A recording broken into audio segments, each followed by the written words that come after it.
Welcome to the Fantasy NASCAR podcast brought to you by RaceForThePrize.com. Let's quickly look at the Xfinity Series and the truck race coming up. RaceForThePrize.com, Venmo, PayPal, Cash App. If you want to get access to the Fantasy NASCAR spreadsheet, $20. If you can't, like, subscribe, share, recruit people to this movement. We got things going on. The first thing that I want to talk about is chaos versus calm. Talked about this in the truck race.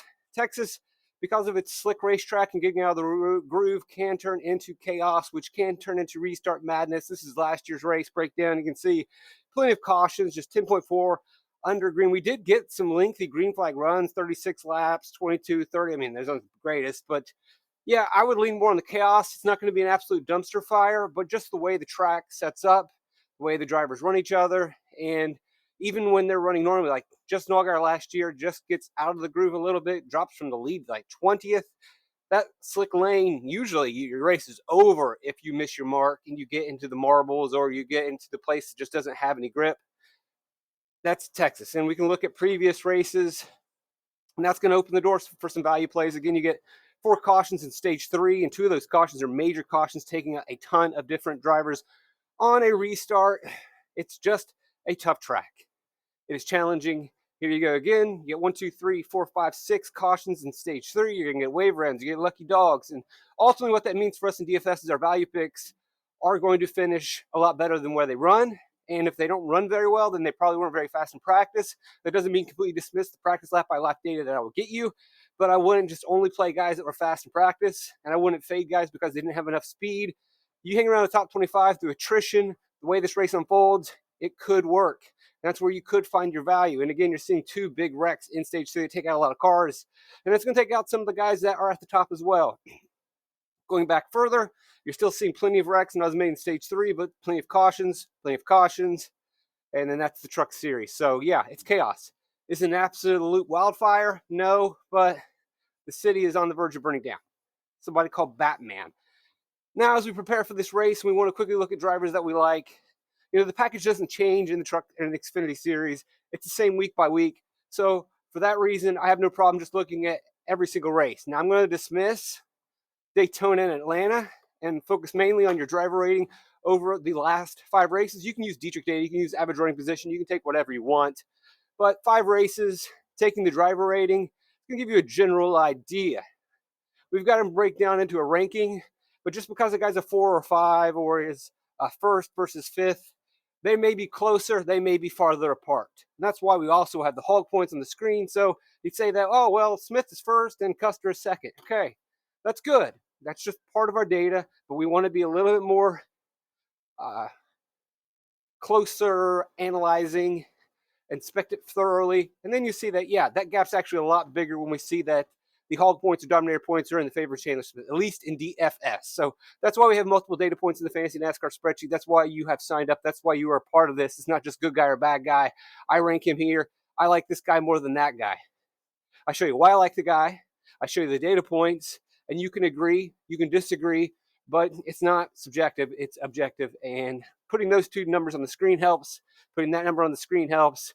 Putting your Texas finishes, your hogs, all quickly on one format, I think it's beneficial to you. No one is arguing against Chandler Smith. Number 1. Number 2, Cole Custer. You can make an argument for Justin Allgaier, and I think it's a strong argument. Again, if we look at the fast laps and laps led from previous races, and we look at them from Texas last year, at least for this week, a strong argument could be made that Allgaier could be number 1. And we like the way that Junior Motorsports is trending at the moment. I would definitely rank him technically above Cole Custer. Obviously, that's why we don't just look at one data point and break them down from best to worst. But at least we are breaking them down from best to worst, showing you the numbers, and then showing you more numbers so you can decipher what's really going on. That's your top 3.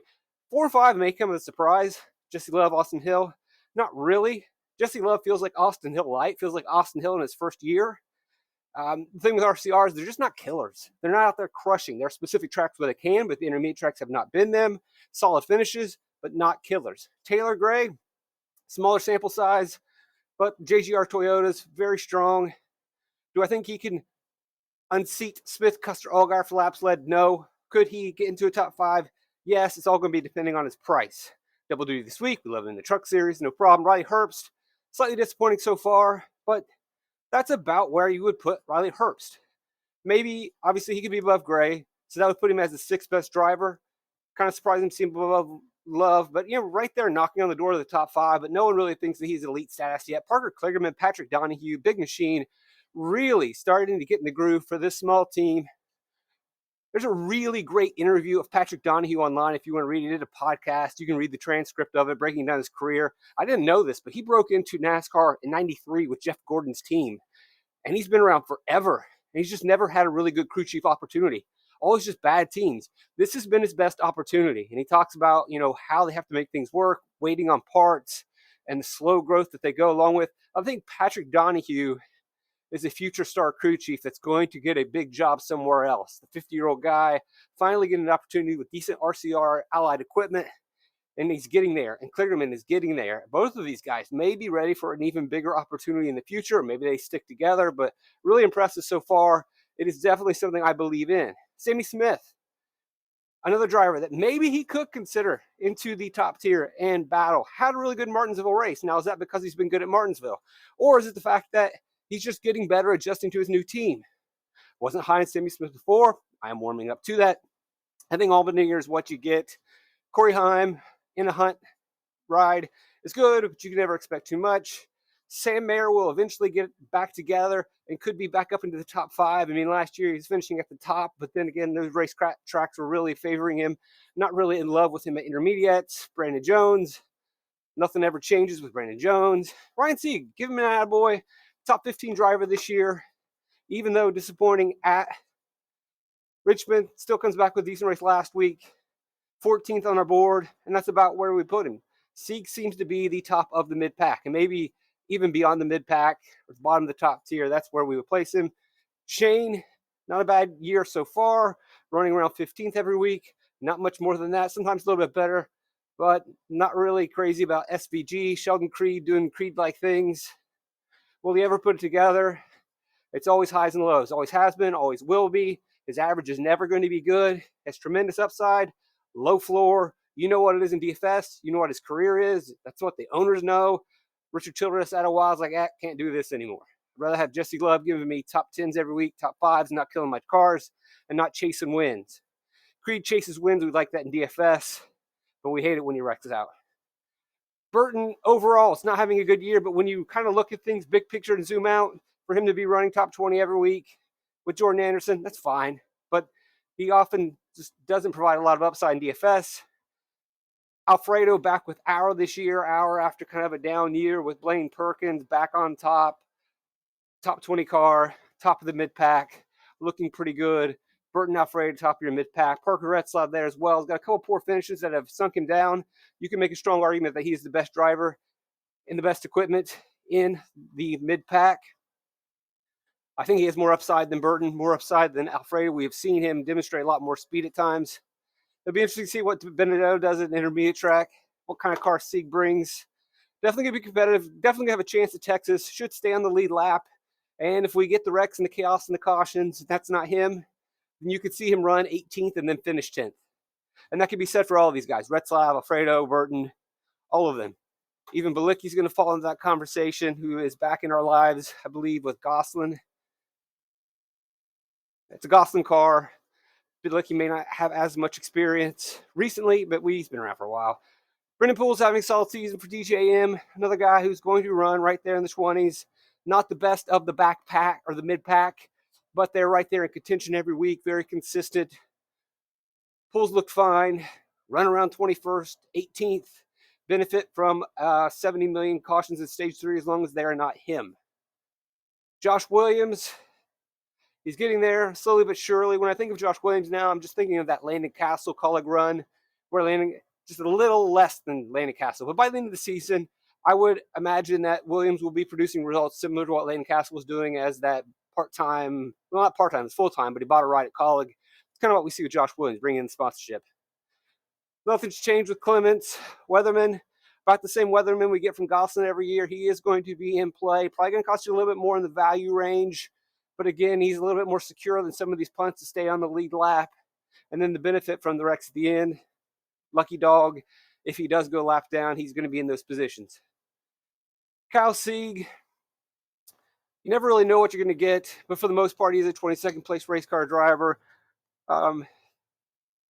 We have seen some breakthrough races from him on occasion. I don't really necessarily expect that. If Kyle Sieg were to have a good day, then why not these other drivers in that same category?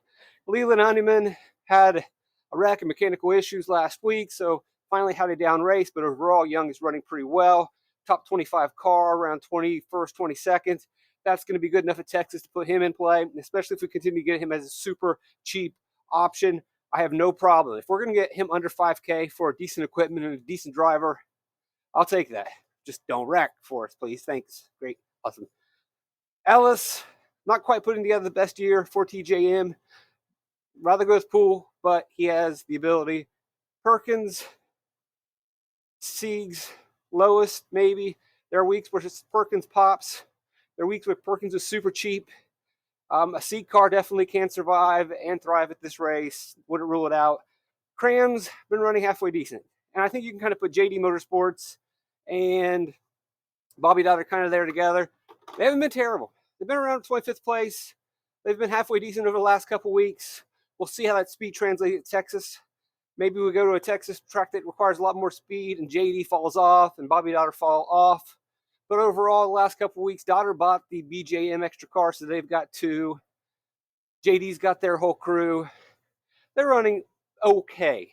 They are the bottom of the mid-pack, but they might be just fast enough and have enough cautions that they are going to be able to provide some value this week. Emmerling, though, I don't really like him in the Dodder car, so that one usually I cross off. Gase, I usually cross off. We're going to need chaos for that to work. And so new guys, we got Daniel Dye in a Cullig car. So that's something we're going to want to pay attention to price-wise. Double duty. Top 20 driver in the truck series. Has experience in the Xfinity series. I believe he ran at Texas last season. Yeah, he finished 17th. So we'll see what the price is on Daniel Dye. Star in his hometown or his home track. Maybe it's a possibility. Worth considering. Truex is a driver that we're going to have to think about. We have seen the all-star rides for JGR run pretty well, but then again, that's Eric Almirola. That's John Hunter Nemechek. Truex is a downgrade. And then Finchup's going to be your start and park in this. Well, not parking, but I can't really imagine much from him. We'll quickly look at some previous optimals as we wrap up this super quick podcast. Look at the 23 race. Two hogs. You got a place differential expenso. And then in the middle, value-wise, we got three guys that are going to be pretty affordable. Alfredo, 21st average, 14th finish. Ellis, 21st average, 13th finish. So that top of the mid-pack that hangs on the lead lap benefits at the end. And then last was Kyle Sieg, who actually had a pretty good race. Three value options to fit in the place differential expensivo and the two hogs. 22 fall race. Hog. Wonderful race here by CJ McLaughlin. Average 25th, finished 10th. He, if you want to know what you could do, the laps are in the Fantasy NASCAR spreadsheet, racefortheprize.com, Venmo, PayPal, Cash App. You'll see that in stage 3, he does a fuel saving strategy. Everyone else pits, and he just nurses it home and is able to stretch it out for a 10th place finish. That is how he makes that work. He's like, how did the Sieg car get 10th? It's a huge gamble. Pitted at the right time, nursed it home. Austin Hill fits in there. Riley Herbst fits in there because you also have a $4,500 Matt Mills, goes from average running position 23 to 16th. Mills was running for BJ. CJ was running for Sieg. And if you use the sheet, you can find out these specific teams. 22 spring race. So there's only really two values in that as opposed to three values before because we didn't have the three slam dunks. Reddick winning for Big Machine. Hog. Byron. Hog with place differential. Castle for Cullen getting a big place differential. Not super cheap, but a Cullen car starting 38th, yes. And then another hog. And I think we're going to see two super punts. It's CJ again. 32nd to 25th. Not the best deal, but 4,700. That's how we have to make that work. And then Massey, 21 to 18. Massey was running for Gosselin. That's kind of what we would think from a Kyle Weatherman this week. Maybe you get a little bit more. Two values, though. Two super cheapies. I think we're absolutely looking at two super cheapies. Possibility of two super cheapies and a third value. Could work. Nemechek Hog. Hemrick Hog. Austin Cindric, Light Hog. You're even able to fit Allgaier because you get a 5,200. Bailey Curry starting 39th. Burt Curry running for JD. Average running, actually had a pretty good race. Texas is his home track. And then we got a super cheap Ryan Vargas, 26th to 22nd. Just saves us enough money running for JD as well. How much time we got left? That's about it. And we'll put the 21 Spring just up here real quick as we close out. Just want to see the value up. It's a Kyle Busch one. And you get Allgaier too. Moffitt gets you some PD, and then we've got 3 value. Not really surprised to take 3 value. Place differential guys. 36, Tommy Joe Martin. 38, Ronnie Bassett. 31, David Starr. Bassett was running for Gosselin. TJ for his team. Starr actually running for Long. 25th average running position up to 20th. Like I said, Starr, it's his track, so usually does pretty well. Obviously, 3 value. That'll do it. Super quick. Looked at some optimals, talked about who's running well, gave you some ideas. Hopefully that'll be helpful to help you build your lineups. Love having you guys around. Absolutely blessed. Love you guys. Trip is life fantastic.